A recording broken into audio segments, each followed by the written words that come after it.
RTI Live News. Ask for right. మా YCP కార్యకర్త సింగయ్య మృతి చాలా బాధాకరం. ఆ మృతికి ముమ్మాటికి కారణం సీఎం చంద్రబాబు. ఎందుకంటే జగన్ కు సరైన రక్షణ లేదు. రోప్ పార్టీని కూడా ఏర్పాటు చేయలేదు. A1 గా డ్రైవర్, A2 గా జగన్ కాదు. సింగయ్య మృతికి A1 గా చంద్రబాబు, A2 గా హోంమంత్రి, A3 గా డీజీపీని పెట్టాలి. యోగాంధ్ర కార్యక్రమానికి 300 కోట్లు ప్రజల సొమ్ము వృధా చేయడం సరికాదు. ఏదో సినిమాలో బావ కళ్ళలో ఆనందం చూడడం కోసం మర్డర్ చేశా అనే డైలాగ్ ఉంటుంది. ఆ విధానంగా మోదీ బావ కళ్ళలో ఆనందం చూడడం కోసం రాష్ట్ర ప్రజలను చంద్రబాబు, లోకేష్, పవన్ కళ్యాణ్లు కలిసి మర్డర్లు చేస్తున్నారు. 48 గంటలు కాదు, 48 రోజులు గడిచినా ఇంకా రైతుల బకాయిలు చెల్లించలేదు. డాక్టర్ బిఆర్ అంబేద్కర్ కోనసీమ జిల్లా అధ్యక్షులు చిర్ల జగ్గిరెడ్డి. 48 గంటల్లో ఇస్తామన్న డబ్బు మరి రైతుల ధాన్యం బకాయిలు 48 గంటల్లో ఇస్తామని చెప్పి 50 రోజులు 48 రోజులు గడుస్తున్న మొద్దు నిద్రపోతున్నటువంటి స్థానికంగా ఉన్నటువంటి ప్రజాప్రతినిధులు కానీ లేదా ఎమ్మెల్యేలు కానీ ఈ ప్రభుత్వం కానీ మొత్తం నిద్ర వీడి వారికి ఇమీడియట్గా ధాన్యం బకాయిలు రిలీజ్ చేయాలని చెప్పి సందర్భంగా మరి కోరుతున్నాం. అలాగే మరి ఏదైతే మొన్ననే యోగా దినోత్సవం చేశారు 18వ తారీఖున, చాలా 2 రోజుల క్రితం 21న మరి ప్రపంచ యోగా దినోత్సవం చేశారు. సంతోషం. ఆరోగ్యానికి నిజంగా యోగా చాలా అవసరం, కాదనట్లేదు. కానీ బాధ్యత కలిగినటువంటి ముఖ్యమంత్రిగా ఏదో ఒక సామెత ఉంది, బావ కళ్ళలో ఆనందం చూడడం కోసం ఈ మర్డర్ చేశానని ఏదో సినిమాలో డైలాగ్ కూడా చూసాం. అలాగే ఈ రాష్ట్రంలో కూటమి ప్రభుత్వం మోడీ బావగారి యొక్క కళ్ళలో ఆనందం చూడడం కోసం ఏదైతే మోడీ గారి ద్వారా మరి పవన్ కళ్యాణ్కే ప్రతిసారి చాక్లెట్ ఇస్తున్నాడో ఈసారి లోకేష్కి ఇప్పించాలని ఒక విఫల ప్రయత్నంతో 300 కోట్ల రూపాయలు ఇవాళ యోగా దినోత్సవం పేరిట మీరు దుబారా చేశారని చెప్పి ఈ సందర్భంగానే మనవి చేస్తూ ఉన్నా. ఏం చేతంటే గిన్నిస్ బుక్ ఆఫ్ వరల్డ్ రికార్డులో ఎక్కించుకోవడానికి గతంలో సూరత్లో చేశారు, 1,41,000 మంది ఏదో చేశారు, వచ్చింది. ఇవాళ మీరు ఎంత డబ్బు వెచ్చించేయడం కరెక్ట్ కాదని చెప్పి నేను అంటూ ఉన్నా. ఏం చేతంటే ఒక్కసారి సామాన్య ప్రజానేకం మీకు ఓట్లు వేసి గెలిపించినటువంటి ప్రజలు పడుతున్న ఇబ్బందులు చూస్తూ ఉంటే, ప్రతి నెల 30వ తారీఖు వస్తూ ఉంటే ఇవాళ ఆంధ్ర రాష్ట్ర ప్రజల యొక్క గుండె గుబేరం అంటూ ఉంది కరెంటు బిల్లులు కట్టలేక.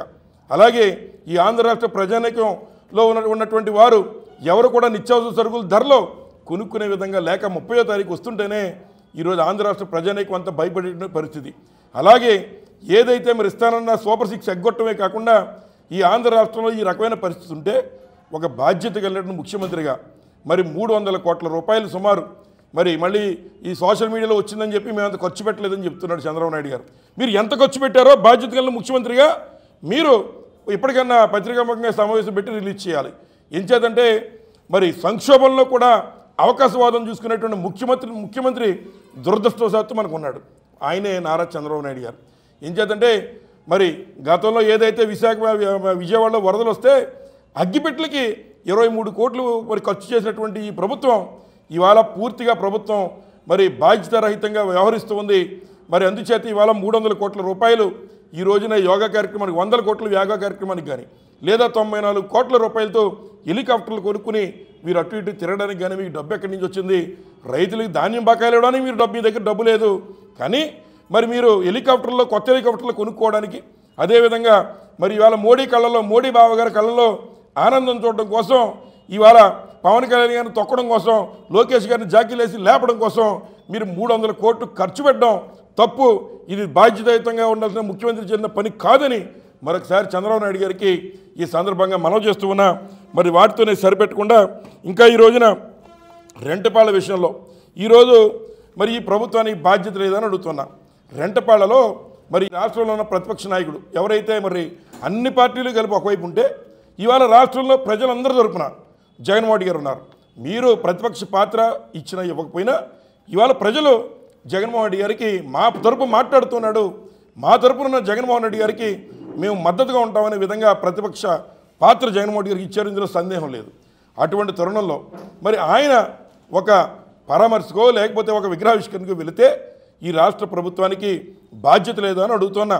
ఏదైతే మరి సింగయ్య అనేటువంటి వ్యక్తి మా పార్టీ కార్యకర్తే మరి చనిపోయినటువంటి సందర్భం ఇవాళ ఇందులో మరి నిందితులు A1గా ఈ రాష్ట్ర ముఖ్యమంత్రి నారా చంద్రబాబు నాయుడు గారిని పెట్టాలి, A2గా హోమ్ మినిస్టర్ని పెట్టాలి, A3గా రాష్ట్ర డీజీపీని పెట్టాలని చెప్పి సందర్భంగా కోరుతున్నాం. ఎందుచేతంటే మరి ప్రతిపక్ష నాయకుడు అందులో విపరీతమైన క్రేజ్ ఉన్నటువంటి జగన్మోహన్ రెడ్డి గారు ఇవాళ మరి ఒక కార్యక్రమానికి వస్తూ ఉంటే మీకు బాధ్యత లేదని అడుగుతున్నా. రోప్ పార్టీ మీరు పెట్టుంటే ఇవాళ ఈ యొక్క దౌర్భాగ్యమైన పరిస్థితి వచ్చిండేదని అడుగుతున్నా. మరి అటువంటి కార్యక్రమాలు మీరు చేయకుండా ఆయనకి కనీసం భద్రత కూడా కల్పించకుండా ఏదో రకంగా ఆయన హతమార్చాలనే ప్రయత్నంగా మేము భావిస్తూ ఉన్నాం. అందుచేతే మీరు ఈ రాష్ట్రంలో జగన్మోహన్ రెడ్డి గారికి సెక్యూరిటీ ఇవ్వడంలో వెనకడుగు వేస్తున్నారని చెప్పి మేము భావిస్తూ ఉన్నాం. మరి ముఖ్యంగా మరి ఇవాళ పేపర్లో చూసాం. అదేమిటంటే మరి A3గా A1గా ఏదో డ్రైవర్ని పెట్టామని జగన్మోహన్ రెడ్డి గారు మరి వాహనం ప్రయాణం చేస్తున్నటువంటి వాహనానికి డ్రైవర్గా ఉన్నటువంటి వ్యక్తికి ఏదో A1గా పెట్టామని, A2గా A3గా జగన్మోహన్ రెడ్డి గారిని పెట్టామని, వైవి సుబ్బారెడ్డి గారిని పెట్టామని, ఇంకా ఉన్నటువంటి ఇతర పేరు నాని గారిని పెట్టామని వారు ఇవాళ పేపర్లో మేము చూసాం. మరి ఇది ఈ రకంగా ఉంటే మీరు ఈ రకంగా జగన్మోహన్ రెడ్డి ప్రజల్లోకి వెళ్ళడానికి ఆపడం కోసం ఇట్లాంటి తప్పుడు కేసులు మీరు పెడుతున్నారే. మరి ఒక్కసారి తెలిసే ఈ ప్రమాదం జగన్మోహన్ రెడ్డి గారు చేశారు, కావాలని ఎలా చేశారని మీరు చెప్తున్నారే. మరి దీనికి మీరు సెక్షన్ 105 సెక్షన్ మరి ఏదైతే మీరు ఇందులో ఉన్నటువంటి సెక్షన్లు కూడా 105 అదేవిధంగా BSN 105 అలాగే 49 సెక్షన్లు మీరు వేస్తున్నారు కదా. మరి గతంలో నారా చంద్రబాబు నాయుడు గారికి మీడియా పిచ్చి ద్వారా ఉండేటువంటి కార్యక్రమం ద్వారా పుష్కరాలు జరిగితే ఆయన వస్తున్నప్పుడు జన ప్రవాహం నుంచి ఆయన వస్తున్నప్పుడు ఒక బిల్డప్ ఇచ్చి దాన్ని అప్పుడు కూడా గిన్నిస్ బుక్ ఆఫ్ వరల్డ్ రికార్డులు చేద్దామని చెప్పి పిచ్చితో ఆ రోజున 28 మందిని మరి పొట్టన పెట్టుకున్నాడు. చంద్రబాబు నాయుడు గారి మీద ఏ కేసు కట్టాలని చెప్పి ఈ సందర్భంగా మేము అడుగుతున్నా. ఎన్నికల ముందు మరి ఏదైతే ఒక కార్యక్రమంలో చీరలు పంచి అక్కడ తొక్కిసిరాట్లో మరి కొంతమంది చనిపోతే మరి ఈ చంద్రబాబు నాయుడు గారి మీద ఏ కేసు పెట్టాలి, ఇతన్ని బర్తరఫ్ చేయాలో వద్దా అని చెప్పి ఈ సందర్భంగా మేము అడుగుతున్నాం. కేవలం ఈ రోజున జగన్మోహన్ రెడ్డి గారు మరి ప్యాలెస్లో ఉన్నాడు బయటికి రావట్లేదని వారే మాట్లాడుతున్నారు. జగన్మోహన్ రెడ్డి గారు తన నివాసం నుంచి బయటకు వస్తే ఈ రాష్ట్ర ప్రభుత్వం సెక్యూరిటీ ఇచ్చే పరిస్థితిలో కూడా లేదు. ఇవాళ ప్రజల్లో మీ మీద తిరుగుబాటు ఆ రకంగా ఉందని చెప్పి సందర్భంగా మనం చేస్తున్నాం. అలాగే రెండోది రప్ప అనేటువంటి డైలాగ్ మీద కూడా విపరీతమైన మీద దృష్టి పెట్టి దాని మీద మాట్లాడాలని మంత్రులు ఇవాళ డమ్మీ మంత్రులుగా ఉండి చంద్రబాబు నాయుడు గారి యొక్క మెప్పు పొందడం కోసం ఇవాళ జగన్మోహన్ రెడ్డి గారి కార్యక్రమాల మీద మరి ఏదైతే అని ప్రజల్లోకి వస్తే దాన్ని జీర్ణించుకోలేక ఇవాళ వారి మీద నిందలు వేసే కార్యక్రమం చేస్తూ ఉన్నారు. ముఖ్యంగా మరి ఏదైతే రప్ప అనేటువంటి డైలాగును కూడా దాన్ని తప్పుగా మరి జగన్మోహన్ రెడ్డి గారు ఏదో అన్నారని చెప్పి దాని మీద నింద మోపే కార్యక్రమం చేస్తున్నారు. జగన్మోహన్ రెడ్డి గారు అన్నటువంటిది ఏదైతే మీ తెలుగుదేశం పార్టీలో ఉన్నటువంటి వ్యక్తే, మీరు సభ్యత్వం ఇచ్చినటువంటి వ్యక్తి, మీరు చేస్తున్న ప్రజా వ్యతిరేక విధానాలకి మిమ్మల్ని చీకొట్టి మీ తెలుగుదేశం పార్టీ సభ్యత్వం పొందిన వ్యక్తి ఇవాళ మాట అన్నాడు. ఈ తెలుగుదేశం పార్టీని ఈ తెలుగుదేశం పార్టీ నామరూపాలు ఎక్కడ చేయాలనే ఉద్దేశంతో మరి ఆ యొక్క కార్యకర్త కూడా ఆ యొక్క ఫ్లెక్సీ దగ్గర ప్రదర్శించాడని చెప్పి దీనికి మీరు సిగ్గుపడాలని చెప్పి ఈ సందర్భంగా మరి మనవి చేస్తూ ఉన్నాం. అలాగే మరి మన ప్రాంతం నుంచి ఎవరైతే మరి బుచ్చి చౌదరి గారు చాలా సీనియరు మరి శాసనసభ్యుడిగా పనిచేసినటువంటి వ్యక్తి, మంత్రిగా కూడా ఒకసారి పనిచేశారు ఆయన. కానీ మరి వయసుకు తగ్గ మాటలు మాట్లాడితే బాగుంటుంది. ఏం చేద్దంటే మరి వయసుకు ఈ రోజున ఉన్నటువంటి పరిస్థితుల్లో మరి లోకేష్ గారేమో ఈ సీనియర్లందరినీ స్క్రాప్ మెంబర్ల కింద పక్కన పడేశాడు. దాంతో మంటెక్కినటువంటి సీనియర్లు ఏం చేయాలో తెలియక చంద్రబాబు నాయుడు గారు మెప్పు పొందడం కోసం జగన్మోహన్ రెడ్డి గారిని ఎంత గట్టిగా మనం తిడితే మనకే అన్న మంత్రి పదవి అన్న ముష్టేస్తాడేమో అనేటువంటి పరిస్థితుల్లో ఇవాళ ఈ సీనియర్ మంత్రులకి పిచ్చెక్కి ఎట్లాంటి పిచ్చి స్టేట్మెంట్లు ఇస్తున్నారని చెప్పి ఈ సందర్భంగా మనవి చేస్తూ ఉన్నా. ఈ పిచ్చి మేళంలో కేవలం బుచ్చి చౌదరి కాదు, ఈ రాష్ట్ర ముఖ్యమంత్రి నారా చంద్రబాబు నాయుడు గారు కూడా ఉన్నాడు. ఏం చేతంటే మొన్న ఒక ప్రెస్ మీట్లో ఆయన కూడా చెప్తున్నాడు, ఈ ప్రతిపక్ష నాయకుడిని నేను భూస్థాపితం చేస్తాను అని చెప్తున్నాడు. అంటే ప్రతిపక్ష నాయకుల్ని చంపడానికి, హత్యలు చేయడానికి ఉన్నటువంటి ప్రజలకు ఇచ్చినటువంటి హామీలు ఏవైతే ఉన్నాయో ఎగ్గొడితే ప్రజల పక్షాన్ని ఎవరైనా గొంతెత్తితే వారిని మీరు భూస్థాపితం చేయడానికి మీకు ముఖ్యమంత్రి పదవి ఇచ్చారా ఈ రాష్ట్ర ప్రజలని మరి నేను నారా చంద్రబాబు నాయుడు గారిని అడుగుతున్నా. కాబట్టి మరి మీరు కూడా నేనేదో ఒక హత్య చేస్తానో లేదా ఒకరిని భూస్థాపితం చేస్తానో అనేటువంటి మాట మరి నారా చంద్రబాబు నాయుడు గారు ఒక పత్రికా విలేకరుల సమావేశం, ఒక మీడియా సమావేశంలో చెబితే మరి ఆయన మీద మరి A1 కింద పెట్టాలా, A2 కింద పెట్టాలా, లేదా ఈ రాష్ట్రాన్ని తరిమి కొట్టాలో ఈరోజు ఆంధ్ర రాష్ట్ర ప్రజానీకమే మరి డిసైడ్ చేయాలని చెప్పి సందర్భంగా మనవి చేస్తూ ఉన్న బుచ్చి చౌదరి గారు కూడా మరి గతంలో ఏదో లక్ష్మీ పార్వతి గారి పార్టీలోకి వెళ్ళారు. ఆ వేళ అక్కడ పోటీ చేసి చంద్రబాబు నాయుడు గారిని కూడా తిట్టారు. ఎట్లా మరి పిచ్చి పీక్స్కి వెళ్ళినటువంటి వాళ్ళు ఒకసారి కరుస్తూ ఉంటారు. కాబట్టి ఎటువంటి బుచ్చి చౌదరి గారిని కానీ లేకపోతే ఉన్నటువంటి నారా చంద్రబాబు నాయుడు గారిని కానీ ఇట్లాంటి పిచ్చి పనులు చేస్తున్నటువంటి వీరిని ఎర్రగడ్డ మెంటల్ హాస్పిటల్లో ముందే పెట్టకపోతే ప్రజలకి హాని ఉంటుంది. కాబట్టి ప్రజాక్షేమం కోరి మరి వీరిని ఎవరైతే అట్లాంటి పిచ్చి మాటలు మాట్లాడుతూ మరి ప్రతిపక్ష నాయకుడిని భూస్థాపితం చేస్తారన్న ముఖ్యమంత్రిని అవసరమైతే పిచ్చి హాస్పిటల్కి పంపించాలి, ప్రజల్ని కరవకుండా అని ఈ సందర్భంగా మరి మనవి చేస్తున్నాను. మరి ఆఖరిగా మీ అందరికీ చెప్పేటువంటి విషయం ఏదైతే మరొకసారి చెప్తున్నా, ఈరోజు జరుగుతున్న కార్యక్రమం యువత పోరు విషయంలో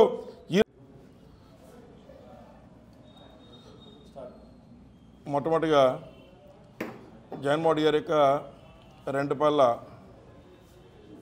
టూర్లో ఏదైతే ఒక అపశృతి మా కార్యకర్త సింగయ్య మృతి చెందారో వారి మృతి పట్ల మేము సంతాపాన్ని వ్యక్తపరుస్తున్నాం. మొట్టమొదటిది.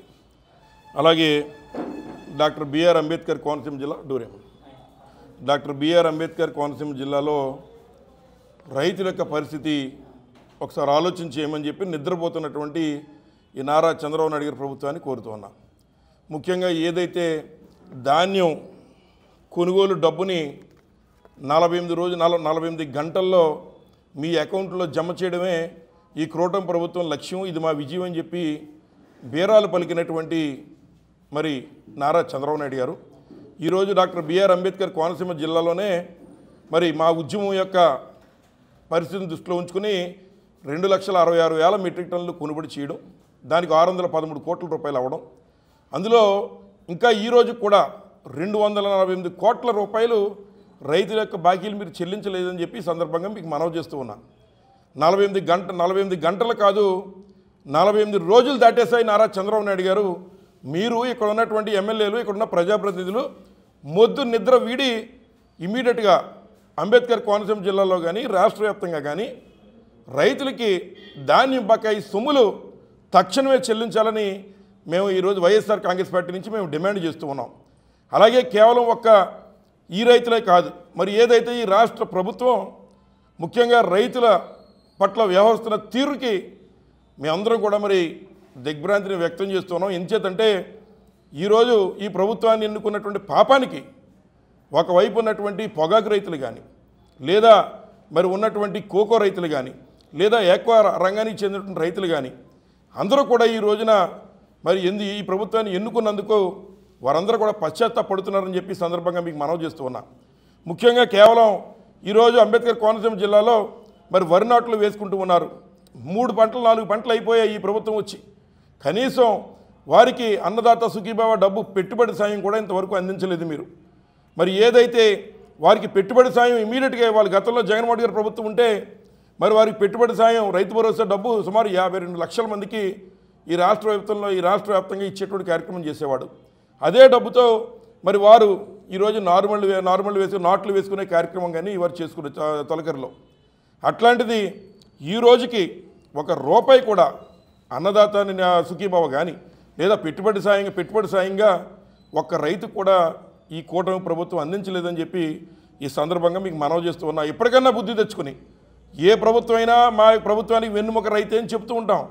రైతులను మోసం చేయడం మానేసి తక్షణమే ఈ అంబేద్కర్ కోనసీమ జిల్లాలో ప్రతి రైతుకి మీరు పెట్టుబడి సాయంగా డబ్బు ఇమీడియట్గా రిలీజ్ చేయాలి, సాయం చేయాలని చెప్పి వైఎస్ఆర్ కాంగ్రెస్ పార్టీ నుంచి డిమాండ్ చేస్తారు. ప్రతి నెల మీకు నిరుద్యోగ భృతి 3,000 రూపాయలు ఇచ్చేస్తాను అని చెప్పారు. ఇది మా మేనిఫెస్టో కాదు, నీ చంద్రబాబు నాయుడు గారి మేనిఫెస్టో. మరి యువత కోసం నేను 500 కోట్ల ఒక 500 మందికి మరి ఎవరైతే మద్దతు ఇచ్చిన పవన్ కళ్యాణ్ గారు కూడా మాట్లాడాలి. ఆయన కూడా మరి ఎంచేత బ్లాక్మెయిల్కి గురవుతున్నాడో, లేదా దొక్కబడుతున్నాడో, లేదా లోకేష్ గారికి మరి అతను వశమైపోయాడో మాకు తెలియదు. కానీ వారు కూడా మాట చెప్పారు. ఏమనంటే ఈ రాష్ట్రంలో ప్రతి సంవత్సరం 500 మంది మరి యువతకి మేము 10 లక్షల చొప్పున ప్రతి సంవత్సరం ఇస్తామన్నారు. ఎప్పుడు ఇస్తున్నారు అని అడుగుతున్నాం. కనీసం మీరు ప్రశ్నించాలి కదా అని అడుగుతున్నాం. ఇప్పటి వరకు ఒక్క చోట కూడా ఇది ప్రశ్నించింది లేదు, అడిగింది లేదు. కాబట్టి ఈ యొక్క రాష్ట్ర ముఖ్యమంత్రి కానీ ఉన్నటువంటి ప్రజానీకులు ఉన్నటువంటి వాళ్ళు కానీ కోట్లు మట్టి ఇసుక ఇతర మాఫియాల్లో మొత్తం అన్నిట్లో కూడా స్కాములు చేసి ఉన్నటువంటి నిరుద్యోగ భృతి సంవత్సరానికి 3,000 రూపాయలు చొప్పున 36,000 రూపాయలు ఇవాళ ప్రతి విద్యార్థికి బాకీ ఉన్నారు. మీరు దాని మీద ఒక ప్రకటన లేదు. అలాగే జాబ్ క్యాలెండర్ అన్నారు లేదు. అలాగే ఏదైతే మరి రాష్ట్ర వ్యాప్తంగా ఇచ్చినటువంటి మరి ఈ 36,000 రూపాయలు నిరుద్యోగ భృతి ఇవ్వలేస్తారు కదా. ఈ రోజున 20 లక్షల ఉద్యోగాలు నేను నా కొడుకెళ్ళి తెచ్చేసామన్నారు. ఎక్కడ పెట్టారని చెప్పి అడుగుతున్నాం. రాష్ట్రానికి 20 లక్షల కోట్ల పెట్టుబడులు నారా చంద్రబాబు నాయుడు గారు తెచ్చామని ఆయన అనౌన్స్ చేశారు.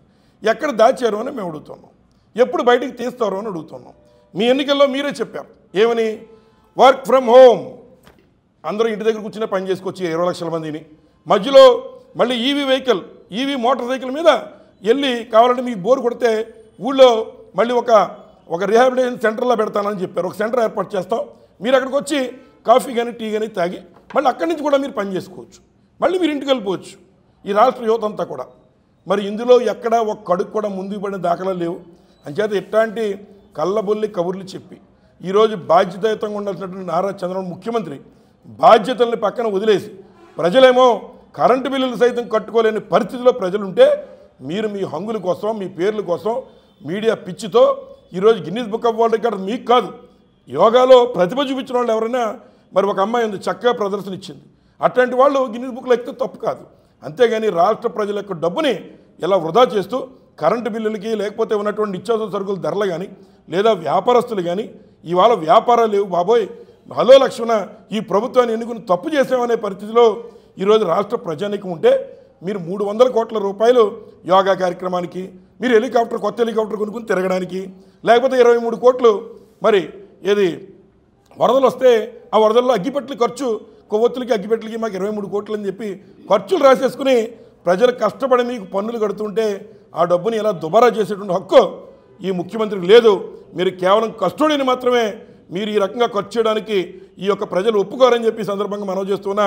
మీరేమన్నా ఖర్చు పెట్టాలనుకుంటే మీ ఖర్జూర నాయుడు గారు మీకు ఇచ్చిన 2 ఎకరాలు మీరు కష్టపడి సంపాదించేసి చెమట ఉడ్చి 1000 కోట్లు చేశారు. మీ సతీమణి గారే చెప్పారు 20,000 కోట్లు ఉంటుంది నేను పైసా పక్క పడేస్తాను. అట్లాంటిది ఏమంటే తీసి మోడీ భావచేత మెప్పుకోవడానికి అవసరమైతే మోడీ గారి ఇంటికి వెళ్ళి నువ్వు ఊడిగం చేయి, లేకపోతే మోడీ గారికి నీ సొంత నిధుల నుంచి డబ్బులు పట్టుకెళ్ళి ఇచ్చుకునే కార్యక్రమం చేయాలి తప్ప ఈ రకంగా ప్రజా డబ్బుని వృధా చేస్తూ మరి ఈ రకంగా ఇంతమంది ప్రజలు కష్టపడుతున్నటువంటి తరుణంలో వారికి బాధ్యత కట్టేటువంటి డబ్బులన్నీ కూడా మరి సంక్షేమ కార్యక్రమాలు సూపర్ 6ని ఎగ్గొట్టి ఎట్లాంటి కార్యక్రమాలకి దుబారా ఖర్చు చేస్తున్నటువంటి ఈ నారా చంద్రబాబు నాయుడు గారికి భవిష్యత్తులో తగిన విధంగా ప్రజల బుద్ధి చెప్తారని చెప్పి ఈ సందర్భంగా మనవి చేస్తూ ఉన్నా. మొన్న పెట్టిన కార్యక్రమంలో కూడా కోట్లు నొక్కేసి ఇవాళ మరి సూర్య నమస్కారం చేసుకునే విధంగా మన కార్యక్రమాలు చేశారు. యువతంతా చక్కగా పార్టిసిపేట్ చేశారు. యువతను అభినందిస్తూ ఉన్నాం, యోగా డేని ఎంకరేజ్ చేస్తూ ఉన్నాం.